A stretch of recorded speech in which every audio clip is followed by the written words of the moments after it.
Y ahora sí vamos a comenzar. Buenas tardes a todos y todas las participantes. Le doy la más cordial bienvenida al seminario que tiene por tema errores frecuentes en la metodología del peritaje social. Estamos muy contentos de la gran participación del día de hoy. Es por esto que queremos dejar en primer lugar agradecer su gran motivación y confianza hacia nosotros por poder ser parte de su camino de aprendizaje en salud mental. También les invitamos a seguirnos en nuestras redes.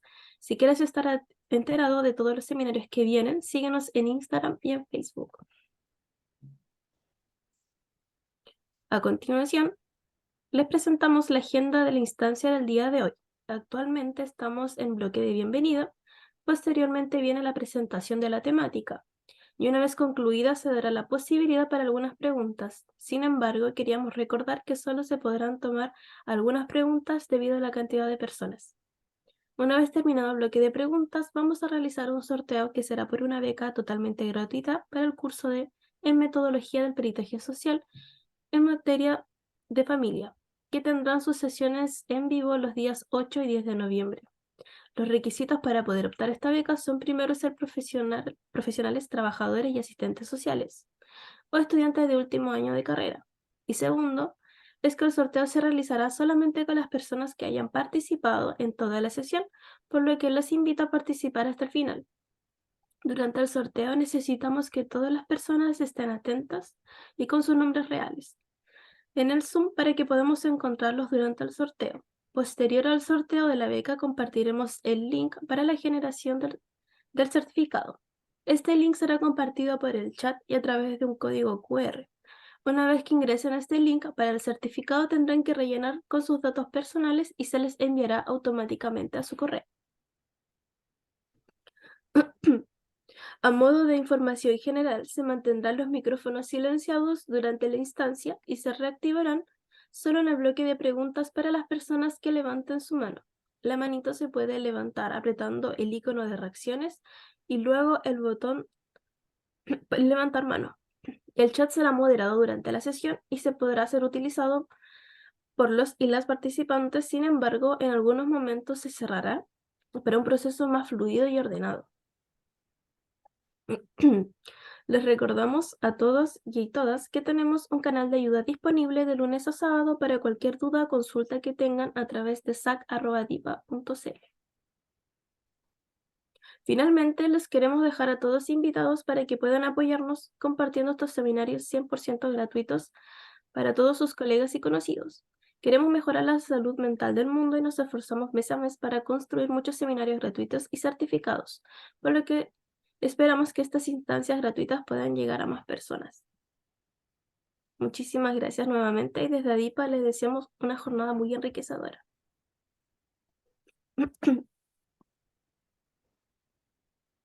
A continuación, para dar paso al seminario, quería presentar a la docente del día de hoy. La expositora que impartirá la presente sesión es Lorena Carmona, trabajadora social de la Universidad de Valparaíso, diplomada en Psicología, Familia y Derecho y en Política y Producción Habitacional de la Vivienda de Interés Social, trabajadora social de la Corporación de Asistentes Judicial de Valparaíso, perito acreditada por la Ilustrísima Corte de Apelaciones de Valparaíso y posee una experiencia laboral como docente de pre y posgrado, además de la participación laboral en dispositivos de red Sename. Sin nada más que agregar, le damos paso a Lorena para que inicie la exposición del día de hoy. Ya, profesora, puede continuar. Ok, hola, buenas noches o buenas tardes a todos, todas, todes. Esperemos que todos bienvenidos. Esperemos que sea una jornada grata, una jornada que nos permita compartir, incorporar nuevos conocimientos, compartir experiencias, ¿cierto? Irnos con nuevos aprendizajes. Así es que espero que ante todo bien. Como explicó Paulina, voy a exponer y la idea es que al final de la ponencia ustedes puedan realizar preguntas, pero lo que vamos a pedir y les vamos a rogar encarecidamente es que las preguntas sean en relación al tema que se trató, ¿ya? Porque a veces hay personas que igual uno entiende, ¿no? En esta ansiedad a veces de querer aprender un poco más o de aprovechar la instancia, preguntan otros temas y se nos desvía un poco, se nos desvirtúa la temática del seminario.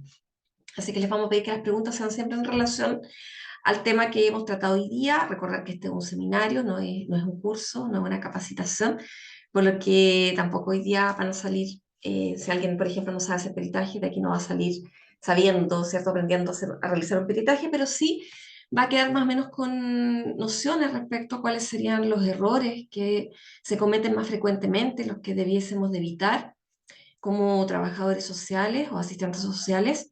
Y vi que habían amigos de psicología, yo creo que también es aplicable a ellos los errores que vamos a revisar hoy día. Así que voy a compartir pantalla para irles comentando. Les voy a pedir en algún momento para tener alguna retroalimentación, que me hagan algún signo con algún monito, ya, para saber si se está entendiendo, si se está escuchando bien. Porque la idea obviamente es que comprendan bien de qué se trata este seminario.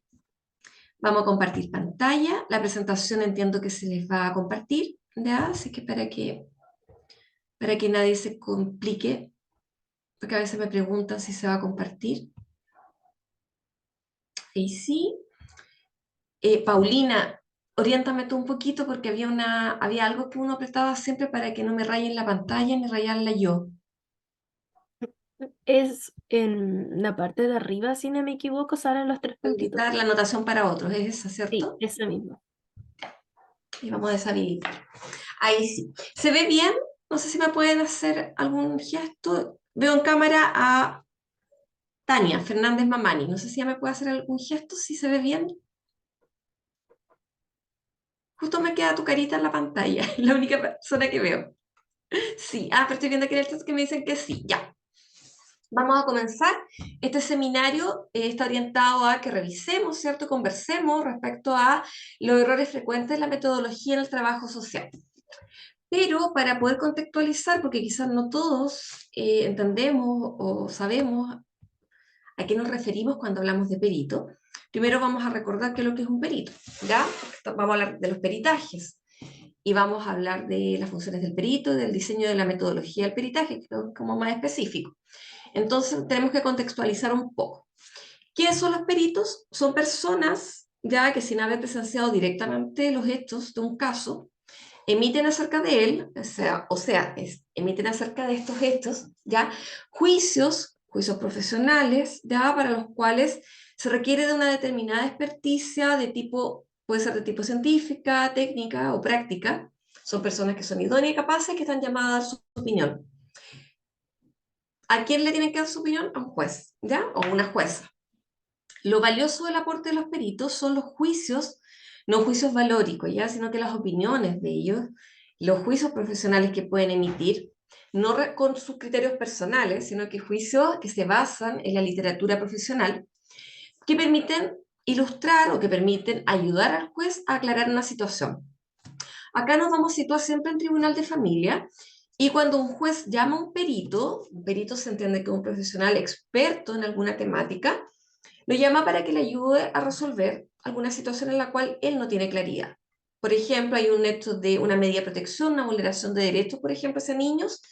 El juez no tiene conocimiento en psicología ni en trabajo social, por ejemplo, entonces llama a algún perito trabajador social o algún perito psicólogo que le permita comprender, por ejemplo, una situación de maltrato infantil, una situación de negligencia, una situación de abuso, por ejemplo.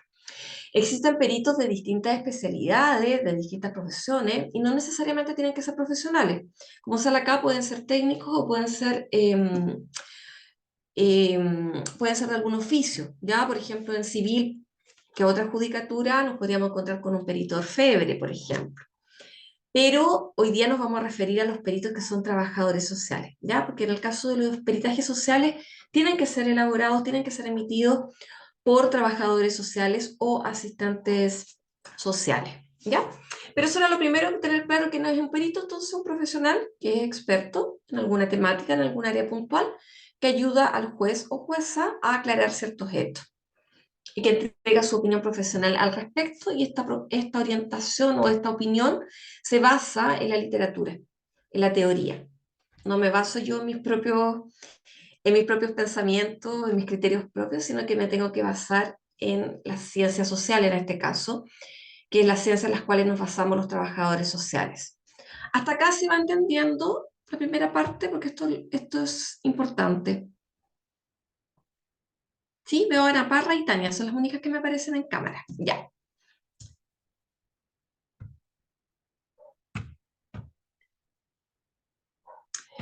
Ahora, es importante, esto, lo que voy a decir acá es aplicable a cualquier perito, da lo mismo de qué profesión sea, pero yo lo voy a ejemplificar con trabajo social.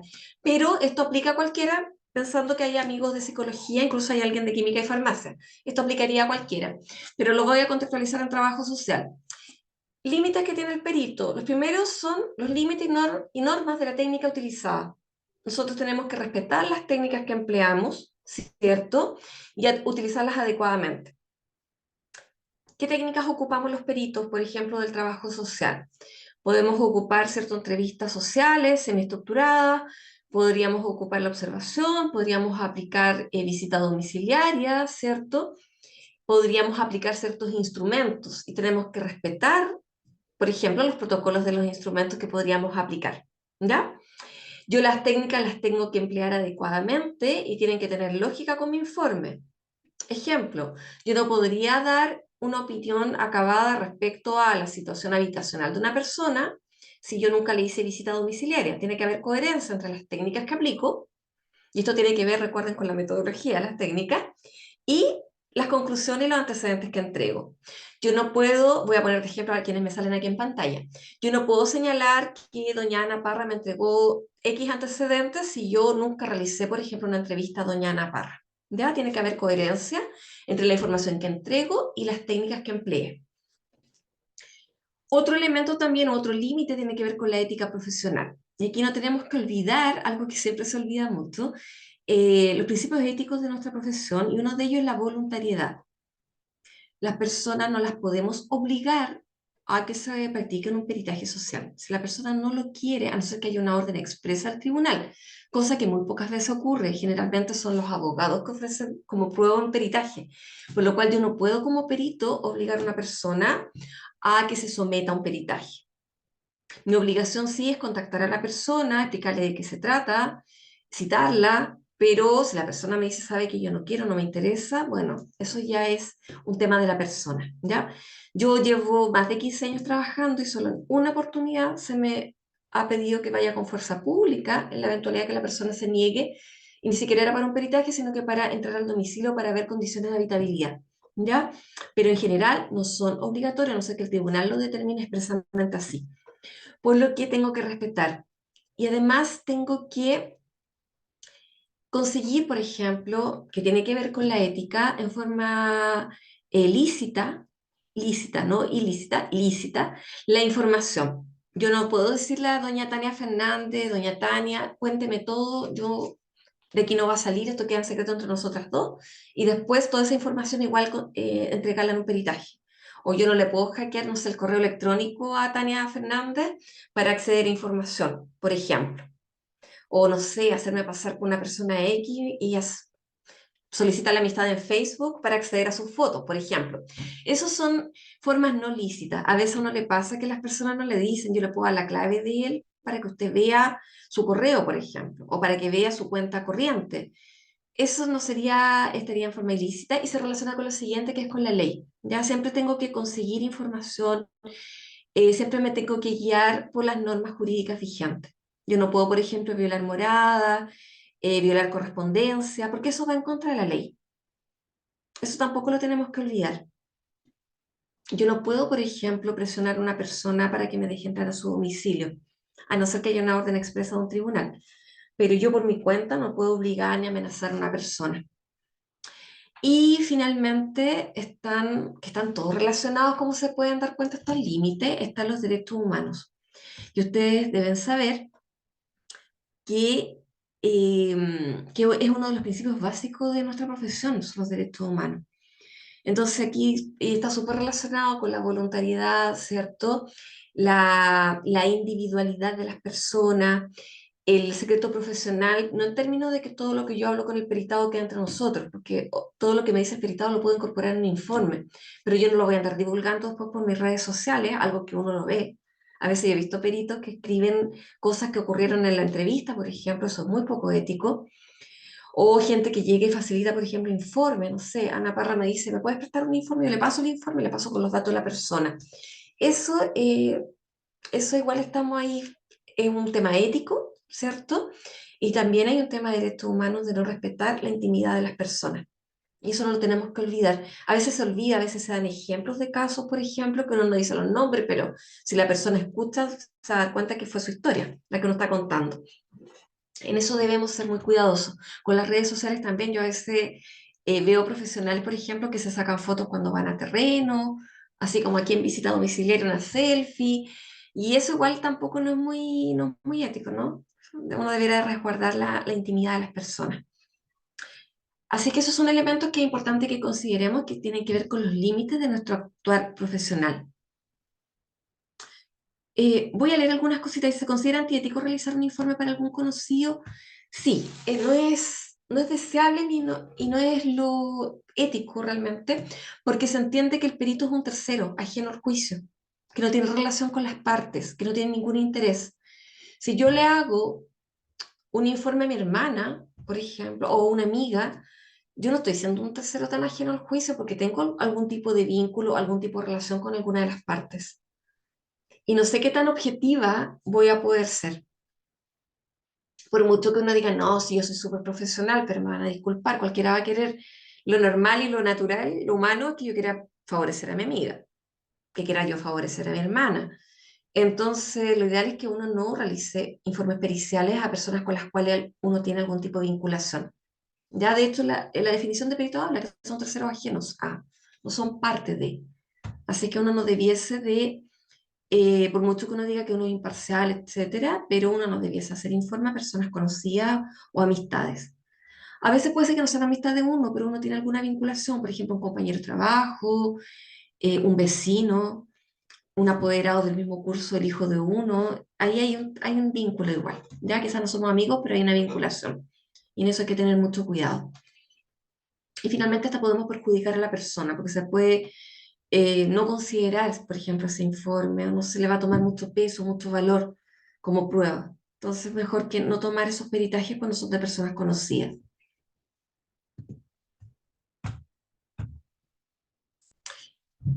Ya, aquí para las personas que siempre están pidiendo formatos. Uno siempre escucha que las personas dicen, ¿me pueden facilitar un formato para informe de pensión de alimentos? ¿Me pueden prestar un formato? ¿O alguien me puede enviar un formato para una causa por divorcio con compensación? No existen formatos que la ley establezca, ¿ya? Si bien, por ejemplo, la normativa técnica del servicio médico legal propone un formato, ya, pero la ley no obliga a ningún formato en particular. Pero sí señala en el Código Procesal Penal, que aquí le estoy mostrando el artículo 315, se señala el contenido que debe, mínimo, que debe tener todo informe. Y en esto sí que se tienen que fijar, y esto se relaciona directamente con lo que es la metodología. Esto tiene que estar sí o sí en cualquier informe pericial y el resto ustedes verán que otras partes incorporan, ¿ya? De acuerdo a la materia del juicio.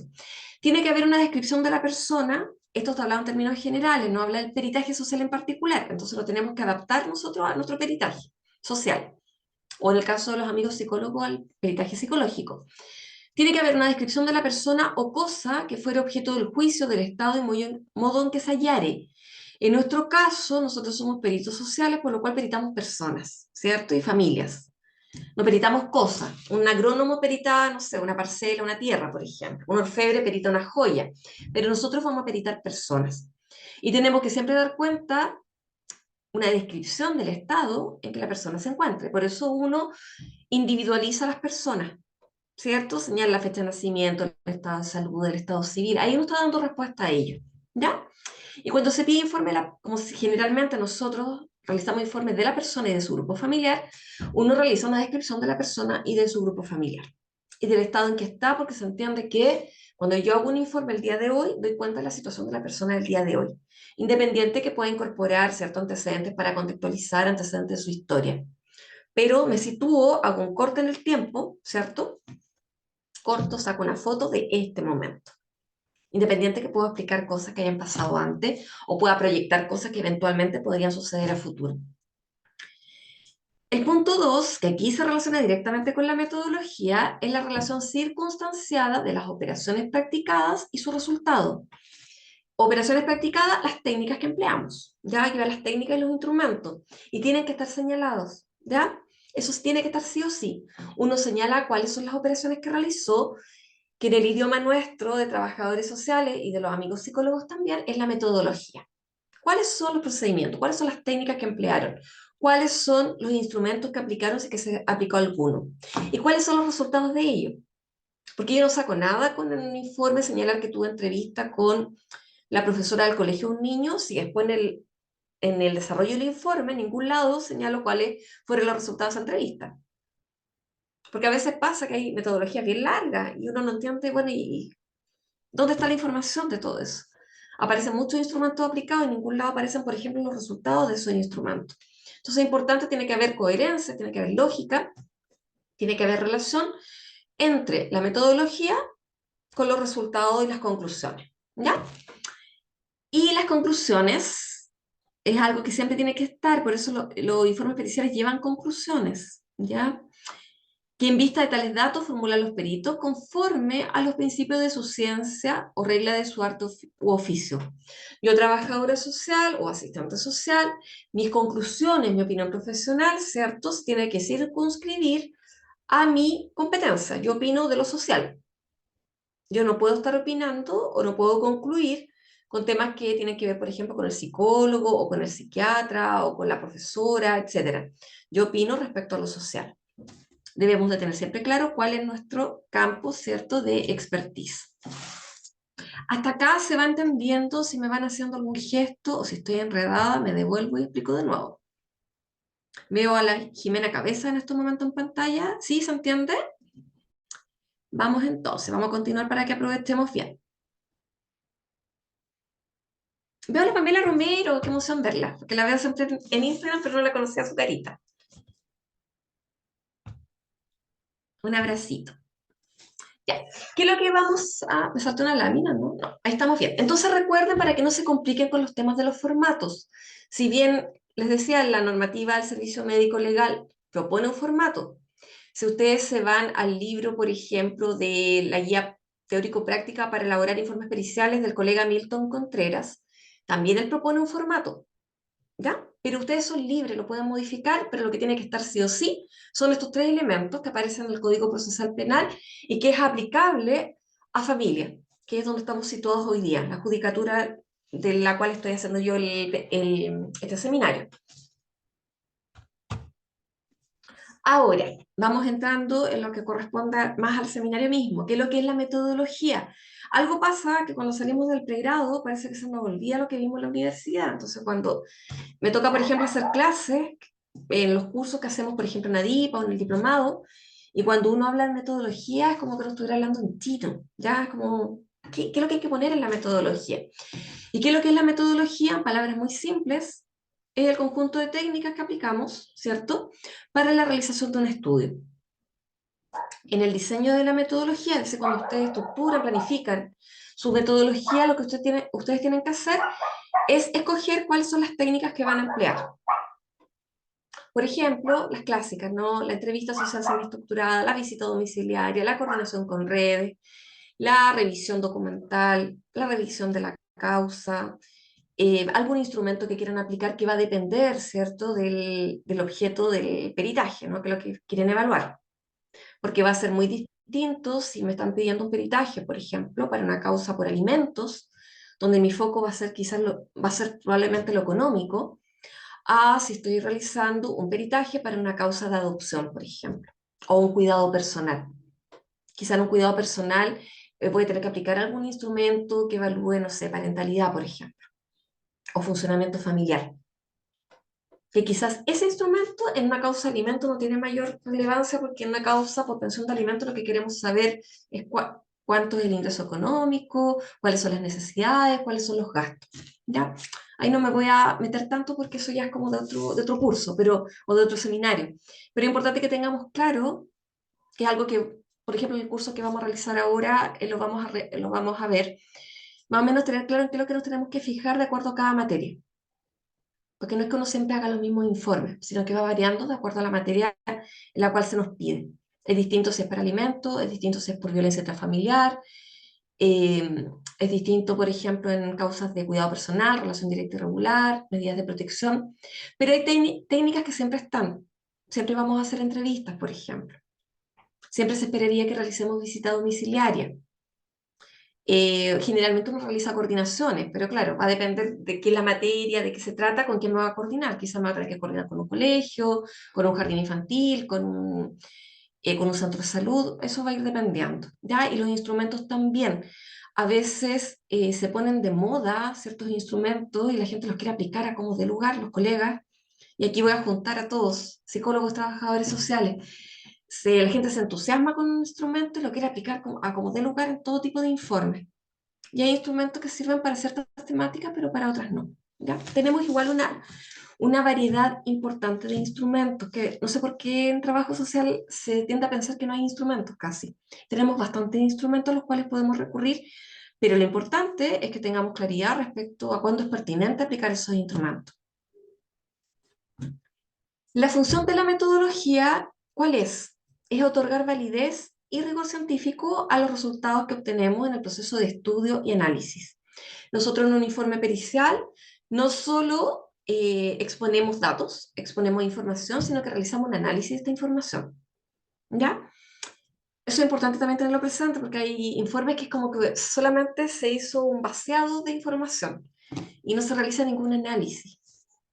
El típico caso, siempre lo señalo, y quienes han estado conmigo en otros seminarios van a decir de nuevo, está dando el mismo ejemplo, pero el clásico caso, por ejemplo, en causas de alimentos, que los colegas hacen tablas generalmente, yo también lo hago, tablas con los gastos, tablas con los ingresos, pero no basta con hacer la pura tabla de gasto y de egreso, o de ingreso y egreso, como ustedes quieran llamarle, sino que es importante hacer un análisis si estos ingresos permiten dar respuesta a estos gastos declarados, por ejemplo. Si estos gastos declarados corresponden a las necesidades, dan respuesta a las necesidades básicas, por ejemplo, del grupo familiar. Si hay endeudamiento, ¿a qué se debe este endeudamiento? Porque es distinto estar endeudado porque tuve que pagar una operación o porque estuve cesante a que me endeudé porque quise renovar mi closet o me quise ir de viaje al Caribe. Son cosas distintas. ¿Ya? O lo mismo pasa con las viviendas, que también es algo que siempre doy como ejemplo. No se trata de señalar solamente de escribir la vivienda, sino que también tenemos que hacer un breve análisis, no digo de una página, algo breve, que indique si esta vivienda da respuesta a las necesidades del grupo familiar. Porque la misma casa probablemente sea súper adecuada para un matrimonio joven, por ejemplo, pero quizás no es adecuada si ahí viviera una persona con movilidad reducida o un lactante, un niño pequeño, por ejemplo, quizás no hay medidas de seguridad, etcétera. ¿Ya? Entonces siempre es importante realizando estos análisis. Y estos análisis, siempre lo recalco y soy bien majadera, no los hago en relación a lo que yo creo, sino que me guío por parámetros establecidos. Si yo llego a la conclusión que hay hacinamiento, no es porque a mí se me ocurra al ojo, sino porque así, por ejemplo, lo establecen los parámetros del Ministerio de Desarrollo Social o del INE, etcétera. ¿Ya? Así que por eso hay que ir haciendo, hay que ir integrando, ¿no?, la información.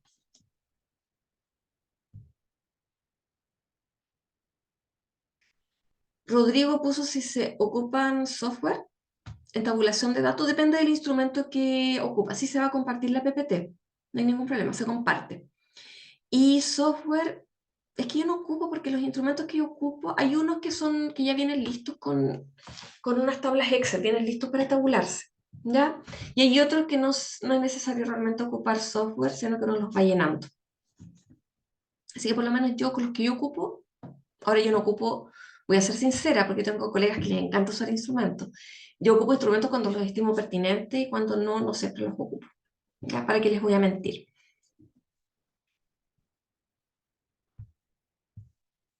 Las técnicas, que es lo que son los procedimientos recursos que se usan en una ciencia o actividad determinada. Las técnicas se eligen en virtud del objeto del peritaje, los puntos de prueba, es decir, los hechos que se quieren probar en un juicio, que eso vienen dados en el acta de audiencia, y ahí les dejo un tips, siempre revisar el acta de audiencia antes de comenzar a elaborar un peritaje. Y también debemos de considerar las características del peritado y su grupo familiar, que desconozco el motivo por el cual también a veces se olvida. Entonces a veces como que empezamos a aplicar siempre las mismas técnicas, los mismos instrumentos, y olvidamos que tenemos que considerar cuáles son las características de las personas a las cuales yo voy a peritar. No puedo aplicar un instrumento de autorreporte, es decir, que la persona tenga que llenar un cuestionario si el peritado no sabe leer ni escribir, por ejemplo, o si tiene dificultad, o si tiene algún déficit a nivel cognitivo, o si no entiende bien el idioma, por ejemplo. Entonces tengo que ir adecuando muchas veces la metodología de acuerdo a las características de la persona. Finalmente, debemos tener presente que son las técnicas las que tienen que estar al servicio del peritaje, que nos tienen que ayudar y no al revés, ya no el peritaje al servicio de la técnica. Por mucho que a mí me guste X instrumento o X técnica, si eso no es pertinente, no debiera yo de ocuparla. Acá hasta acá, lo importante que tengan claro es que siempre hay que consignar en su informe la metodología, porque es lo que le da el rigor científico, ¿cierto? La validez al peritaje, en el entendido que el peritaje es como la prueba científica finalmente que se presenta en un juicio, es lo más cercano, porque nosotros nos basamos, nuestra metodología se basa en el método científico, ¿ya? Nosotros ocupamos técnicas que están validadas a través del método científico. Y aquí ya nos vamos con los errores frecuentes que nos encontramos.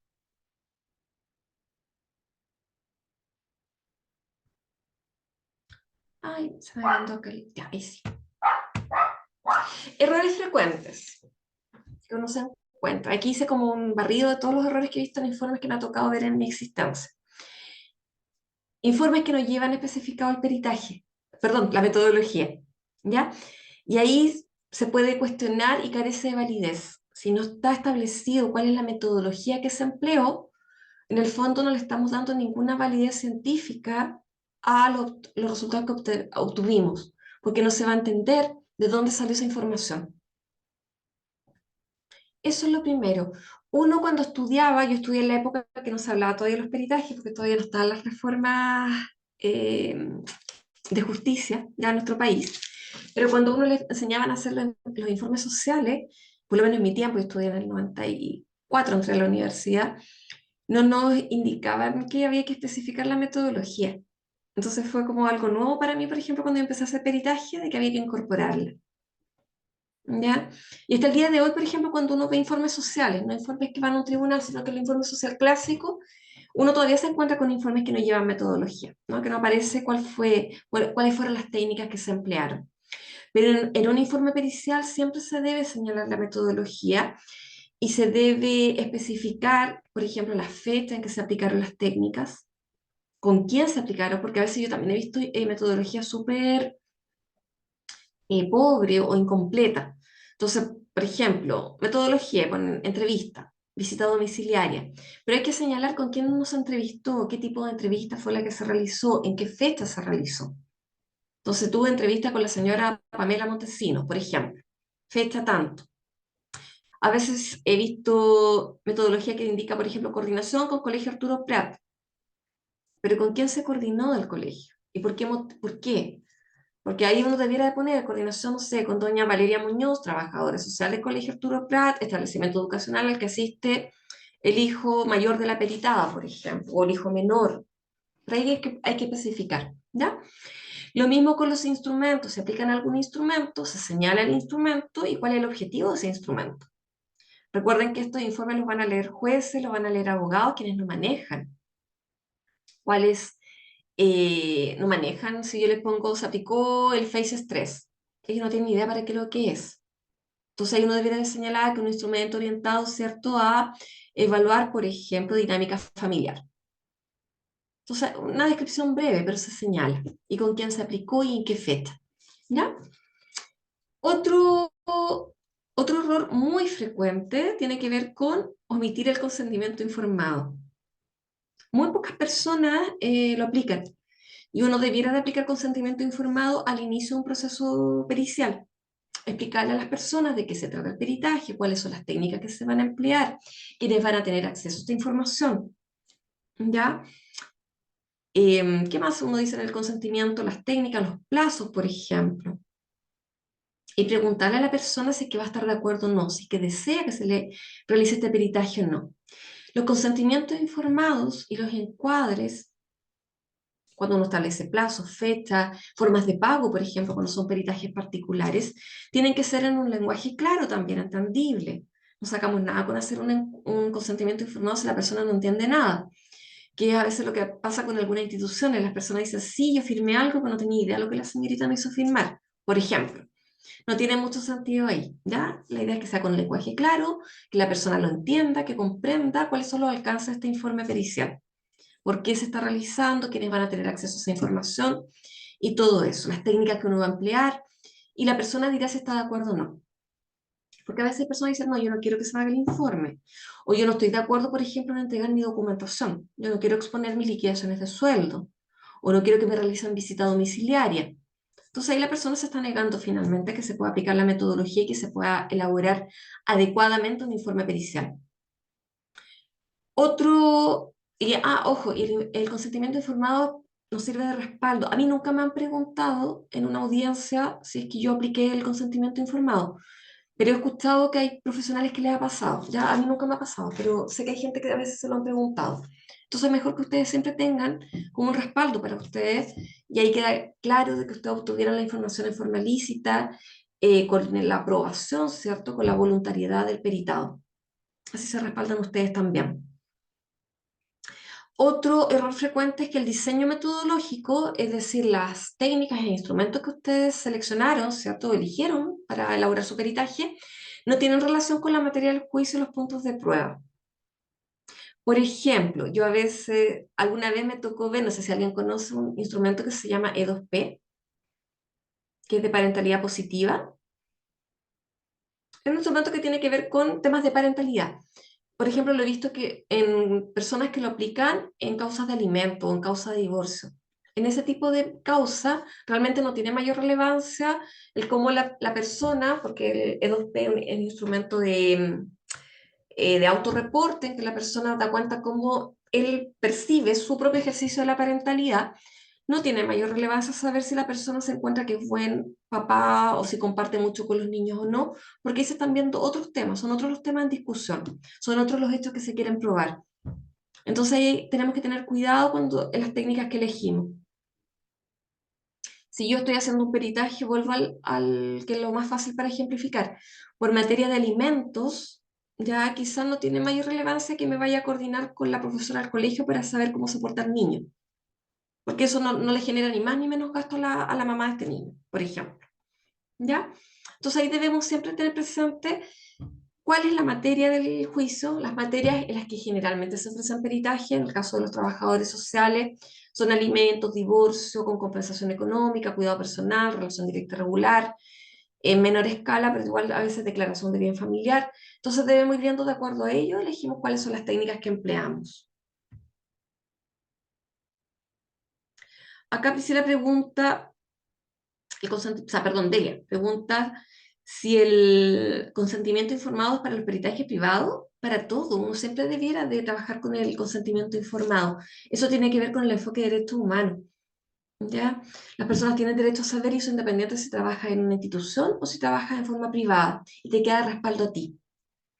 ¿Qué pasa si la persona no quiere firmar el consentimiento informado, pero acepta las visitas o entrevistas? Se entiende que la persona cuando acepta realizarse el peritaje no debiese tener problema en firmar el consentimiento informado, ¿ya?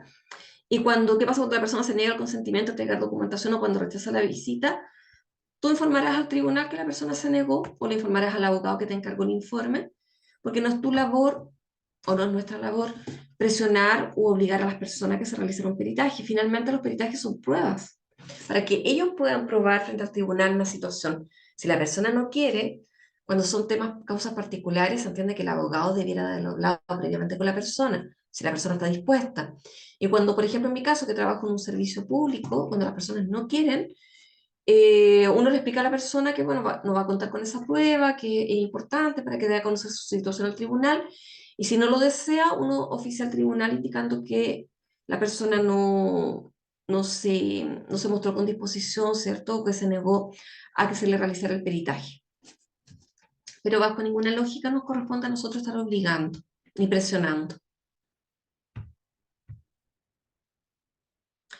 Otro error también que se comete es cuando no se consideran los enfoques transversales al momento de seleccionar las técnicas, los instrumentos, ¿ya? Los enfoques son los lentes que nos ponemos, ¿cierto? Para entender las realidades. Y aquí está, por ejemplo, el enfoque de derechos humanos con todo lo que sale a partir de él, que tiene que ver el género, la inclusión, la interculturalidad. Son elementos que tenemos que considerar también, ¿no? Y hay otros enfoques más, el enfoque centrado en fortaleza, curso de vida, varios más que los tenemos que considerar. Por ejemplo, yo no le voy a aplicar a una mamá que presenta alguna condición de la neurodivergencia un instrumento súper largo si sé que esto le va a generar ahí ansiedad, por ejemplo. O una persona con una discapacidad visual importante, no le voy a aplicar tan buen instrumento de autorreporte que va a tener que estar leyendo, porque quizás no va a poder leerlo bien. O una persona haitiana que no maneja bien el idioma. También debo tener cuidado con eso. O no puedo evaluar, por ejemplo, de la misma forma, no sé, las condiciones de habitabilidad, una familia gitana que quizás tiene otras costumbres, no sé, duerme con los colchones en el suelo, etcétera.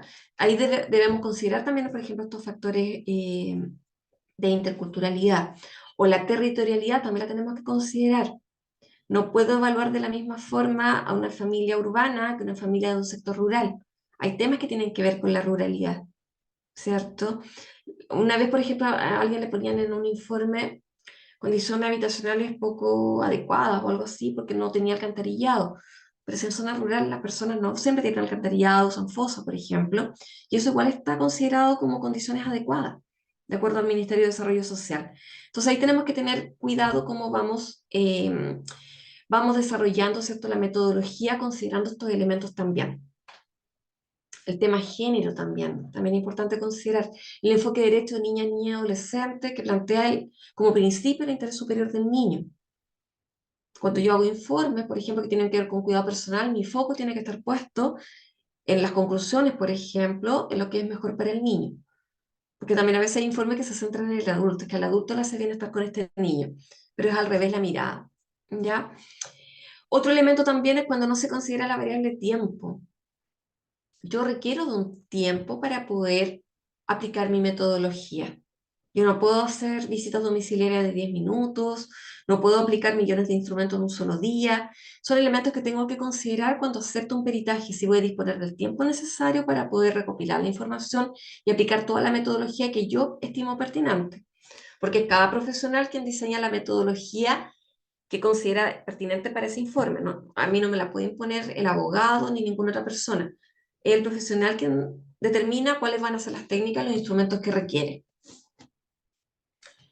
Otro error también que encontramos es la falta de coherencia, que fue algo que ya lo señalamos antes, pero lo voy a repetir, entre la metodología, los antecedentes que se entregan y las opiniones y sugerencias. A veces la metodología señala ciertos instrumentos y ciertas técnicas y en todo el desarrollo del informe no doy cuenta de los resultados de esa metodología. Y en la opinión tampoco, o la opinión no tiene nada que ver con los antecedentes que entregué. Por ejemplo, me ha tocado ver en causas de cuidado personal, todo el informe apunta que esta mamá, por ejemplo, presenta condiciones para asumir un cuidado personal, porque todo sale favorable, pero en la conclusión se opina que, por ejemplo, no están las condiciones. Entonces da la impresión como que las conclusiones fueran de otro informe o de otra persona, ¿ya? Así que eso también es importante que lo consideren cuando están elaborando un peritaje. Voy a revisar el chat a ver si veis algún.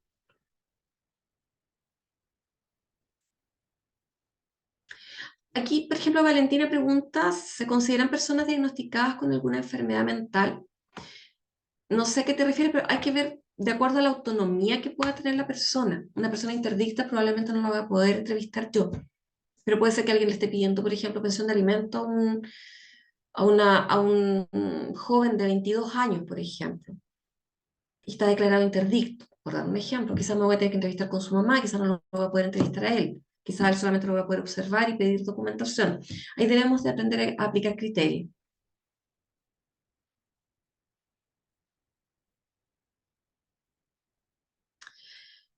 Magdalena Muñoz pregunta si se pueden incorporar entrevistas como anónimas, por lo que entiendo. Nunca lo he hecho, Magdalena, siento como que no. A veces pasa, sí, que hay un vecino que te dijo algo, uno lo tendría que indicar tal cual, pero siento que no tiene mucha validez, como que pierde consistencia, porque cualquier persona podría decir cualquier cosa. Lo importante es que la información que nosotros entreguemos podamos decir cuál es la fuente que la entregó.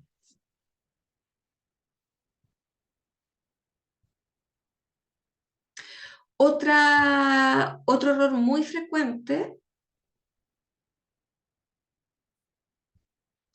es la no revisión de la causa judicial. Yo nunca he entendido cómo se puede realizar informes si no revisamos la causa, pero sé que hay muchos informes que se realizan sin revisar causa.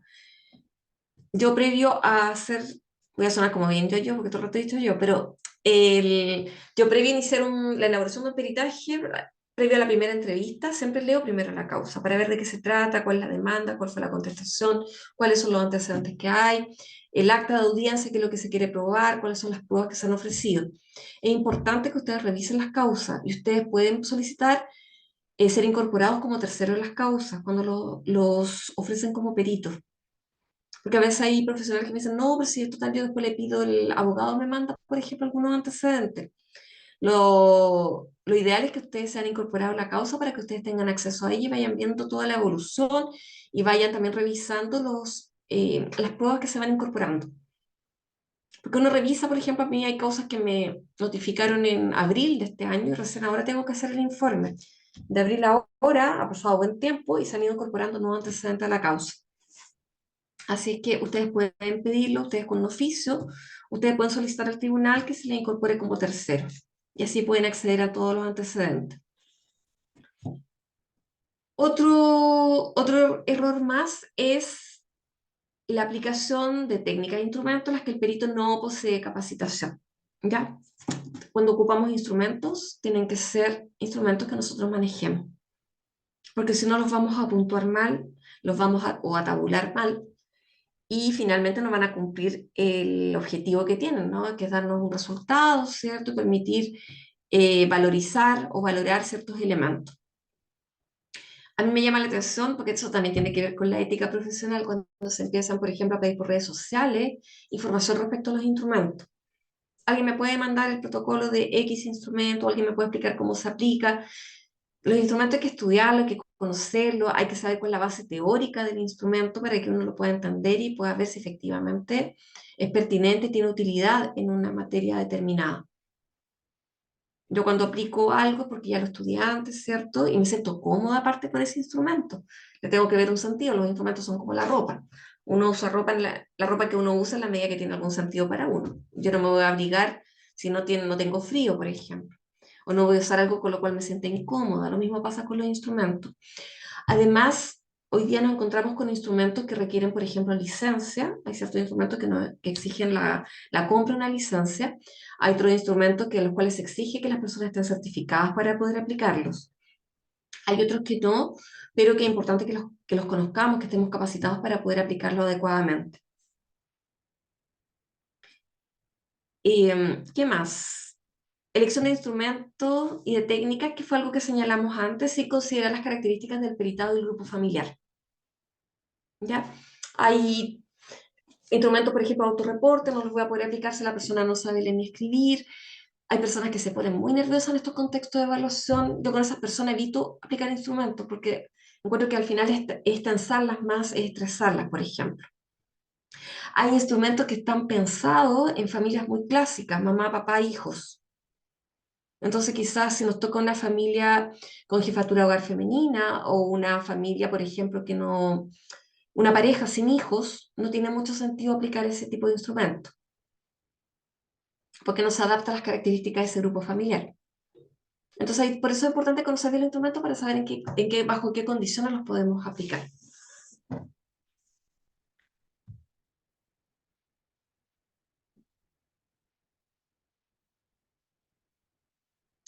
Valentina volvió a escribir y me refiero a que si dentro de los enfoques transversales, así como se consideran neurodivergentes, se debe considerar personas diagnosticadas.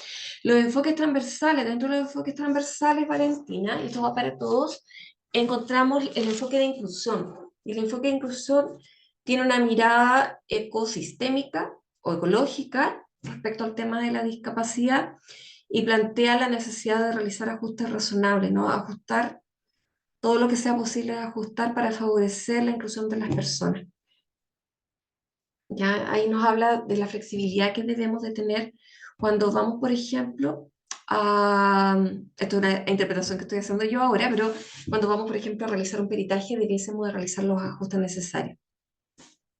No podemos ser cuadrados ni rígidos en la aplicación de la metodología. El enfoque de inclusión nos habla de eso, del acceso universal, por ejemplo.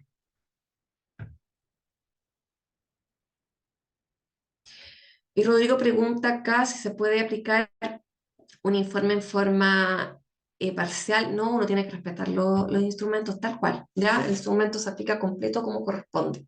No puedo estar sacando elementos de un instrumento o hacer modificaciones, porque esa es la gracia de un instrumento cuando está validado científicamente, si no pierde toda la validez.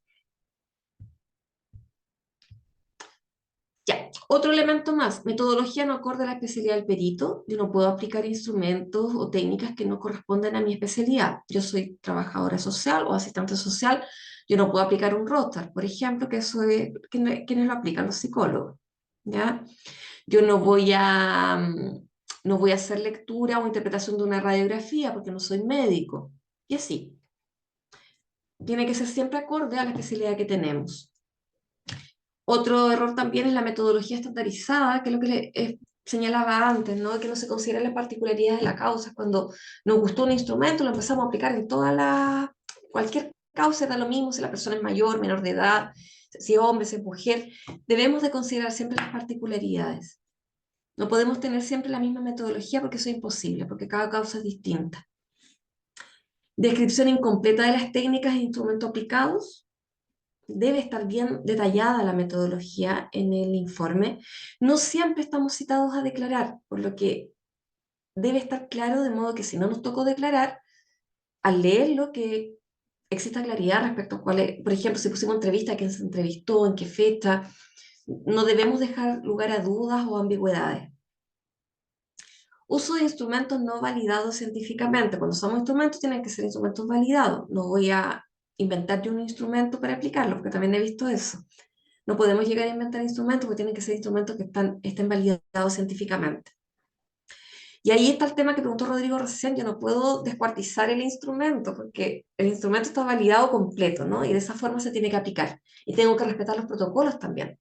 Hay instrumentos que indican, por ejemplo, que se deben de aplicar solo, se pueden aplicar en dupla, por ejemplo. Entonces debo respetar ese protocolo porque eso es lo que le da validez finalmente. Y con eso terminé la presentación para que podamos dar lugar a algunas preguntas. Se me pasó rápido, sentí como que fue muy rápido, pero mira, la hora estamos en el tiempo. Fueron como los principales errores que vi que dan pie, ¿cierto?, a ciertos tips también para que ustedes los consideren.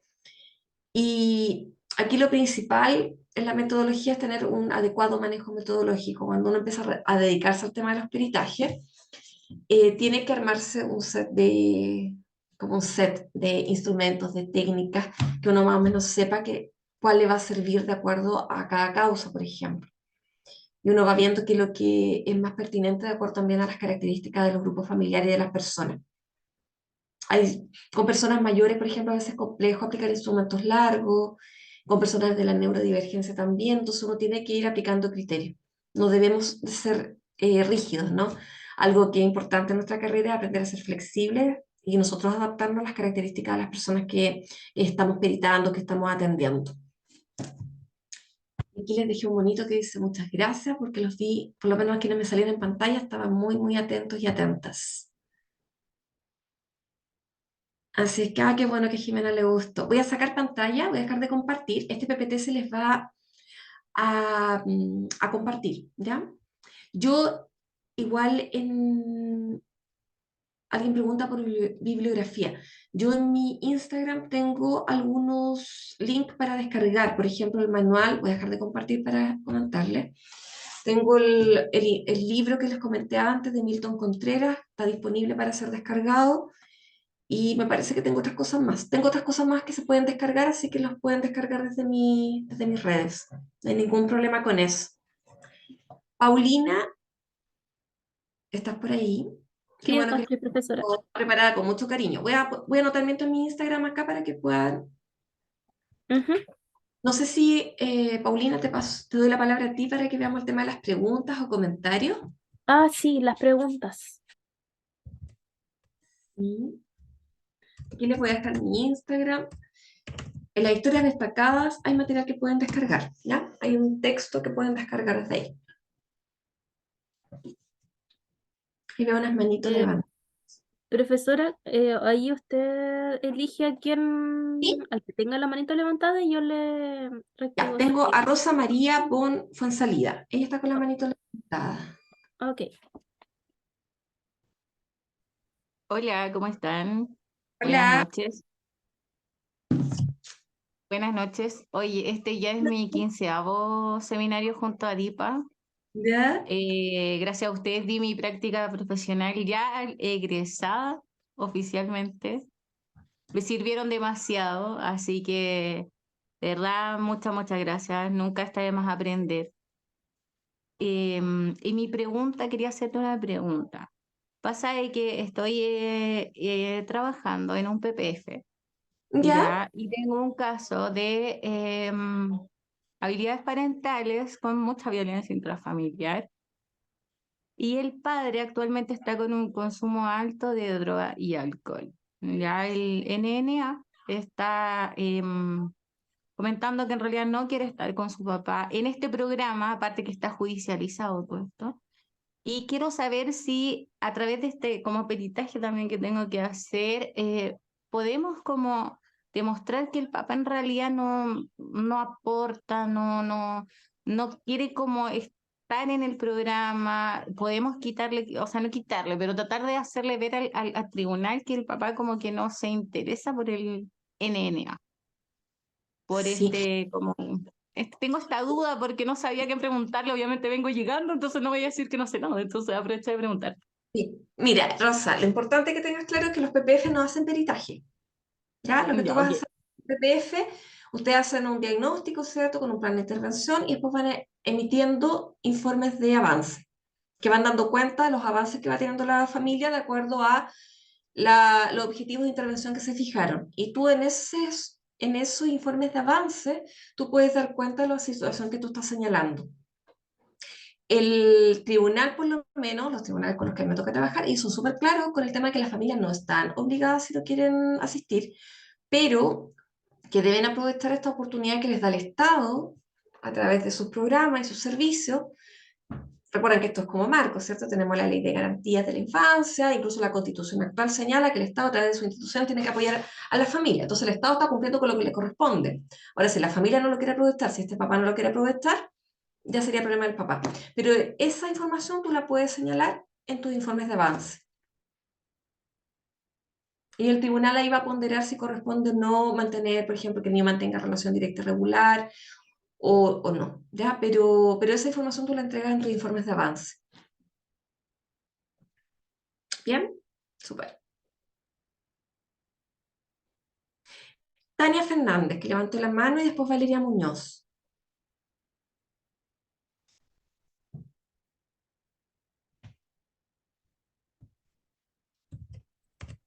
¿Aló? ¿Me escuchan?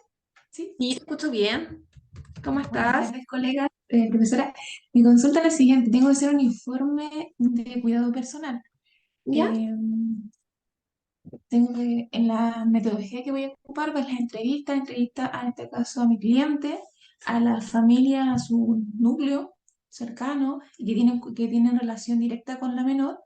Pero me entra la duda que usted dice que igual podemos ser parte de la causa. ¿Para qué? Para poder conociendo para poder tener acceso a los medios de pruebas que se van ingresando. Perfecto. Entonces, la consulta va, como yo tengo que elaborar mi informe social, o sea, en este caso sería un perito, una pericia en cuanto al cuidado personal, ¿podría considerar el informe otorgado por la psicóloga para considerar, digamos, dentro de mi elaboración y conclusión de la pericia que realiza mi cliente? Tú puedes señalar, por ejemplo, como parte de la metodología, la revisión del informe psicológico emitido por doña tanto tanto, psicóloga, no sé, del CESFAM, por darte un ejemplo. Tú lo señalas emitido con fecha tanto. Y tú cuando haces mención a ese informe, tú abres comillas y señalas puntualmente, o quizás haces una conclusión, pero tú señalando que te basas en ese informe. Tú puedes señalarlo, pero tú no puedes concluir ni opinar respecto a la conclusión de ella. Sí, porque somos áreas distintas. Lo Claro, entiendo ya, pero tú puedes por señalar, eso. puedes hacer mención que tuviste, por ejemplo, tuviste acceso, no sé, por ejemplo, para dar cuenta que la persona tiene buena adherencia, por ejemplo, que estuviera en un tratamiento por depresión y ha tenido buena adherencia, de acuerdo al informe señalado por la psicóloga, tanto, tanto. Ah, ok, ya. Pero tú lo puedes señalar, pero es importante que lo señale en la metodología. Ahora, si te puedes coordinar con la psicóloga, mucho mejor. Tener, por ejemplo, una entrevista con ella. Ah, también se podría hacer de esa Puedes forma. seleccionar todas las técnicas que tú estimes pertinentes que te vayan a reportar información que tú consideres que es relevante para tu informe.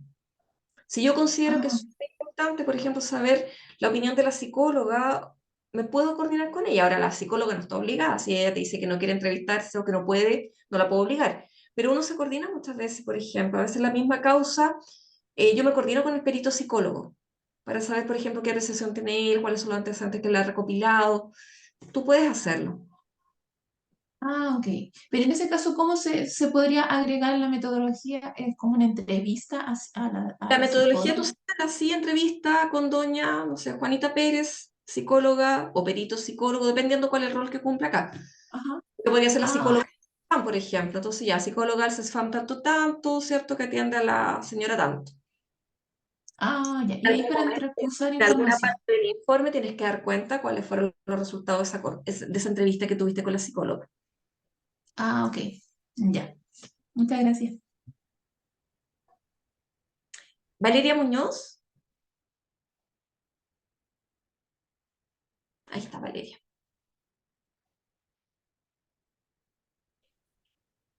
Ya, ¿me escucha? La escucho bien. Ya. Cuénteme. Hola, ¿qué tal? Eh, Tengo dos dudas. Son dos preguntas cortitas. ¿Cuánto es lo que se demora uno hacer un peritaje? Esa es una pregunta. ¿Ya? Y la otra es, ¿uno puede realizar o utilizar más de una metodología de- para hacer el peritaje? O sea, más de un instrumento, una técnica. Ya. ¿Cuánto demora uno en realizar un peritaje? Es súper relativo. Hay peritajes que a uno le llevan más tiempo, menos tiempo, pero por lo menos uno siempre realiza dos entrevistas, una visita. Eso es como lo mínimo, como básico. ¿Ya? Ya, perfecto. Pero va a depender, que por ejemplo hay causas, no sé, cuidados personales que requieren mucho más tiempo que a veces una causa de alimento que quizás requiere menos tiempo, por ejemplo. Pero va a depender del caso. Y hay casos que ya a veces, pero por lo menos uno debiera de considerar unas 2 semanas, 3 semanas, para que se pueda desarrollar bien, para darle tiempo a la persona, para que recopile también la información que uno le pide. Es importante dar un tiempo. No puede hacer, lo ideal es que uno los haga apurado. Ahora, en general, Ya. el tribunal tampoco da como las fechas encima. O sea, las cosas, la solicitud de informe que me van llegando siempre son por lo menos para un mes más. Ah, perfecto. Y respecto a la metodología es una, y esa metodología comprende todas las técnicas que tú vas a emplear, ¿ya? Y tú podrías Ah, ocupar ok. un instrumento, pero en general uno no ocupa tantos instrumentos para una sola. Yo siento que no hay que como sobreevaluar a las personas. Ya, yo creo que con un instrumento o dos quizás puedes estar bien dependiendo. De repente hay informes que tú tampoco requieres aplicar ningún instrumento. Ah, perfecto. Ya, me quedó clarísimo. La Muchas gracias. metodología es libre, ¿ya? Recuerda eso. Ok. Mariana Barriga, Hola, ¿me escuchan? sí. Espérame un segundito, Mariana. Viene Mariana, Soledad y Pamela. Yo creo que ahí ya vamos a cerrar. Ya, Pamela va a ser la última persona. Mariana, dale. Sí, es que quería hacer una consulta porque, bueno, yo trabajé en OPD y hacía informes de avance para el tribunal y hacíamos medidas de protección en algunos casos, dependiendo cuando la vulneración cambia. Y después me cambié como perito y estuve trabajando en un DAM, que ahora se ¿Ya? llama DCE, y ¿Sí? siempre se me generaba como la duda en relación a lo que preguntaba la compañera anterior, eh, los tiempos, porque por ejemplo en el DAM los tiempos son súper demasiado acotados para enviar un peritaje, es como casi esta semana me envían la agenda y ya la próxima semana tengo que estar evaluando, tengo que hacer triangulación, eh, analizar la causa, ver si existen causas anteriores relacionadas al grupo familiar y a veces no existe mucho antecedente. Y tú también triangulas con la red y la red tampoco aporta muchos antecedentes, entonces como queda como un poco divagada la información. Y tú te das cuenta que la denuncia dice por, no sé, por maltrato físico, psicológico reiterativo por parte de uno de los adultos significativos o cuidadores del niño o niña. Y se me genera siempre como la duda, las cosas que tienes que preguntar, porque por ejemplo siempre el trabajador social es como que el que está relacionado en la entrevista con los adultos, con los progenitores, con los cuidadores, siempre como que el psicólogo va con el niño, o por ejemplo yo así lo hacía con mi dupla, nos dividíamos. Y no, esto no se pregunta, esto sí se pregunta. Y yo tengo un momento para hacer una entrevista, tengo que indagar la mayor cantidad de información y tengo que preguntar e indagar cómo es la disciplina maltratante que en ese momento está ejerciendo el adulto. Entonces ahí cuando a veces tenía como dilemas con, no sé, el jefe técnico, no, es que eso no lo puedes preguntar, ya, pero si el tribunal quiere saber si está ejerciendo o no maltrato hacia el niño o niña adolescente y cómo es ese maltrato, si es físico, si es psicológico, desde cuándo, los motivos del por cuál lo gatilla. Y ahí es como que siempre se me generaba la duda porque me decían algunos psicólogos, lo que pasa, Mariana, es que como ella o él ejerce la violencia hacia el niño, tú vuelves como a resignificar nuevamente la sintomatología en el adulto. Al final, este adulto llega estresado después de la entrevista y termina ejerciendo más violencia hacia el niño. Entonces al final ahí como que quedaba, ya, bueno, ¿qué pregunto? Y a veces aplicaba instrumentos, pero también necesitaba como el reporte del adulto. Y ese era como mi problema cuando me aparecían casos como por violencia física o psicológica de abuso, no en realidad. Ahí era como más libre las entrevistas, pero eso me pasaba generalmente. Es que lo que pasa, a ver, en el caso puntual de los programas Mejor Niñez, Antiguo Sename, es que ustedes no tienen mayor flexibilidad, como que uno diga, bueno, ustedes elijan qué instrumento, elijan la metodología, porque ustedes vienen por normas técnicas, vienen establecidos, ¿cierto?, cómo se tienen que evaluar. Entonces ahí yo, la verdad, bien poco lo que te puedo aportar porque se tienen que guiar por las normas técnicas. Si me preguntas a mí, yo creo que son muy cuadradas y son poco flexibles las normas que tiene Mejor Niñez, aunque entiendo que ahora se han hecho modificaciones y vendrían mucho más flexible, se trató de bajar mucho más el tema de los enfoques transversales, etcétera. Pero la verdad que no es mucho lo que te puedo aportar porque ustedes se tienen que guiar por las normas que se establecen. Yo me Claro, acuerdo que, era, por dar un ejemplo, en algún momento, mejor, cuando era Cerame todavía, se estableció, por ejemplo, que en los DAM todo siempre había que aplicar en ese FAS, por ejemplo. Es una de lo metodológico no correspondería, ¿cierto? Porque no podemos aplicar en forma como estandarizada, ¿no? Todas las familias lo mismo, entendiendo que igual los DAM solamente trabajan con media protección, trabajan con otras materias, pero aún así de repente como que no hay como un sustento lo metodológico no es muy consistente, porque de hecho los mismos que trajeron en ese FAS Chile señalan, por ejemplo, que no se podría un peritaje basar exclusivamente en la aplicación del instrumento y que se requiere un tiempo aparte, ¿no? Entonces, bueno, pero yo creo que ahí es como un punto aparte, la verdad, con el tema de los programas Mejor Niñez, porque tienen normativa técnica ya establecida. Pero uno podrá tener sus diferencias, yo creo que hay que darles un tiempo a los peritajes. A veces por un tema de funcionamiento de la misma institución no se entregan con los tiempos que se requieren. Yo trabajé también como asesora técnica, fui asesora técnica en un DAM, y a veces tenían este tema de que los días lunes se entregaban, por ejemplo, la ficha de los niños, los peritajes asignaban, cuando se podrían haber asignado con más tiempo para que las duplas dispusieran de más tiempo también. A veces tienen que ver más con organización que con que el tribunal los entregue tan encima. Sí, era Ya, como ese amigo, sí, porque siempre como que me quedaba esa pero sensación tienen ya. que ¿Y qué ser. pregunto? ¿Y qué pregunto? ¿Cómo indago si tengo un momento para entrevistar? Y el tribunal quiere saber si la pregunta pericial, ¿hay o no violencia o hay conductas de maltrato hacia el niño o niña adolescente?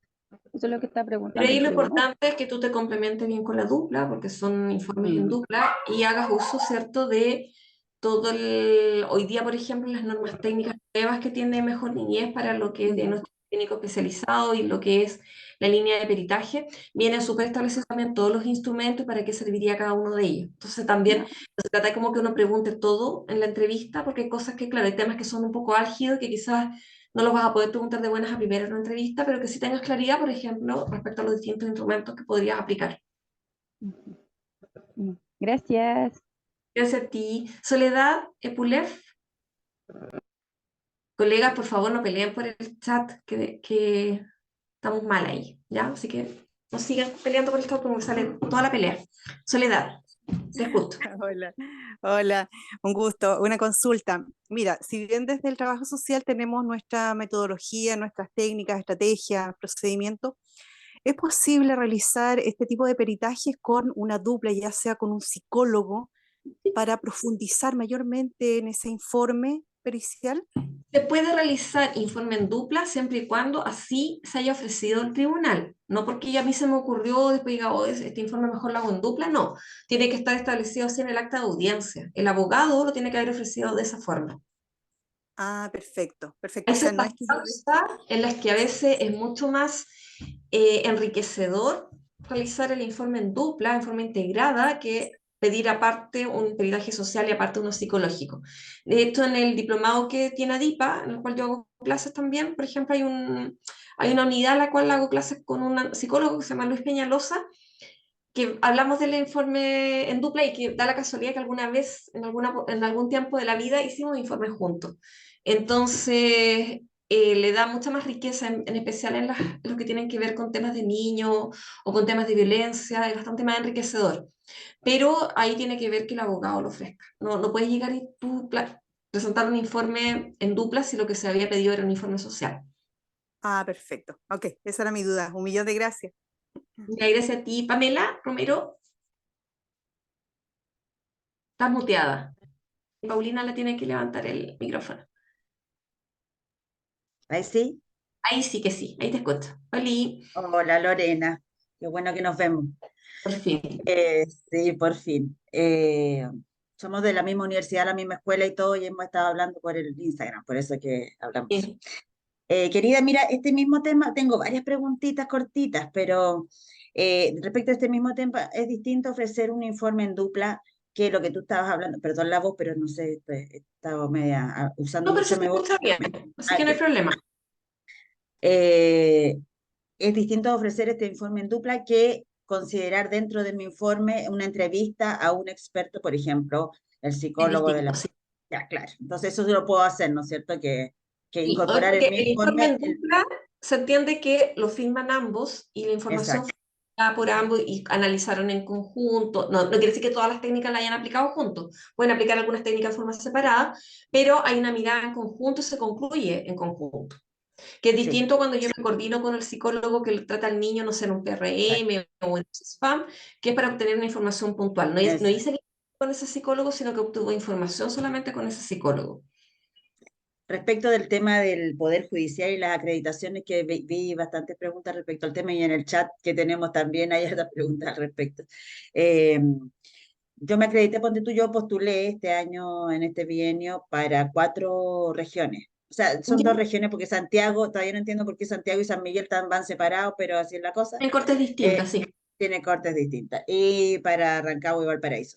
Y solamente me han aprobado, me han informado de la aprobación de Valparaíso.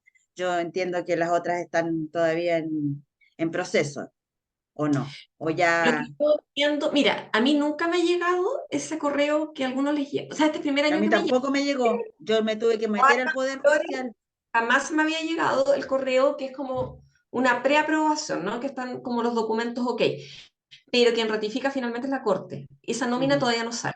Hay que esperar la exacto. nómina oficial, que es la que sale a fin de año.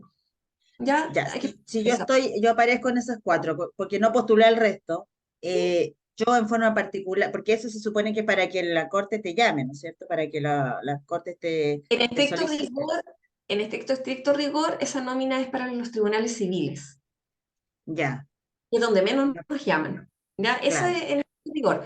Pero pasa que hay muchos abogados que les gusta o que prefieran trabajar con peritos que estén en la nómina.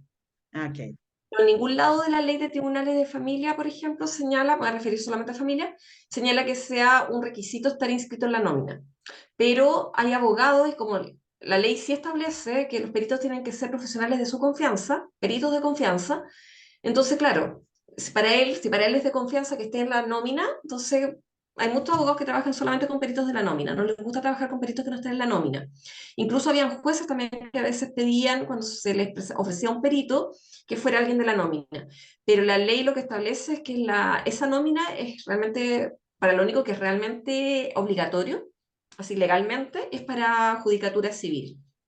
Ok.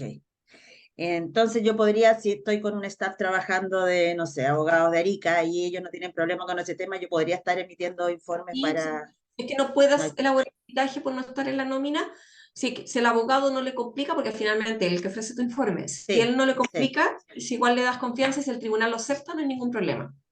Y entonces lo que hay que lograr es un buen match con abogados con los que podamos trabajar en conjunto y tener confianza y todo. Y Y que te ahí ofrezcan proveer hacerte nuestro, como perito. ¿no es cierto? Esa es como la idea, como Sí, porque para, por la nómina la verdad es que no llaman mucho. Yo no conozco a nadie que hayan llamado así como muchas veces por la nómina. Generalmente llaman más los que están primero, los que tienen apellido con A. Mi caso es Carmona, me han llamado un par de veces por la nómina para civil, pero porque la persona que tiene apellido con B no pudo tomar el peritaje y va corriendo, pero el que tiene apellido con Z va a llegar al final.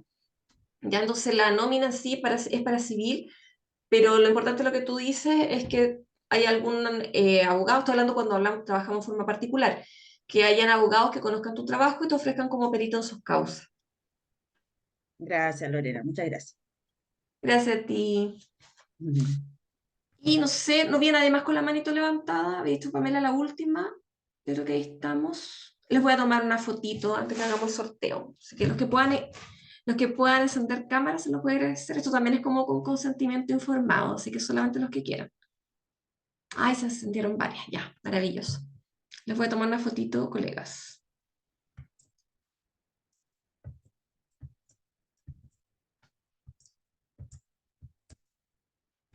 Ahí quedamos bien.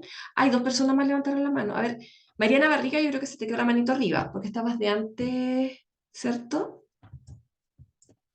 Y iPhone, ya, iPhone sería el último. iPhone bajó la mano.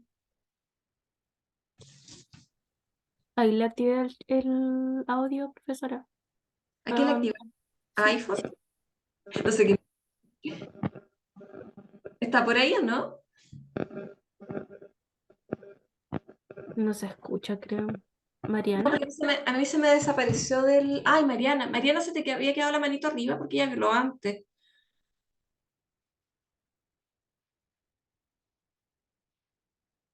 No, parece que no. Ya, Mariana, te iba a decir. Ya, Paulina, te cedo la palabra. Ya, profesora.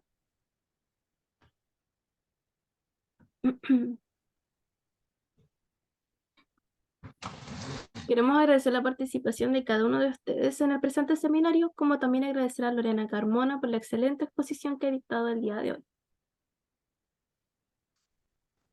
Muchas gracias. Me va a quedar al sorteo.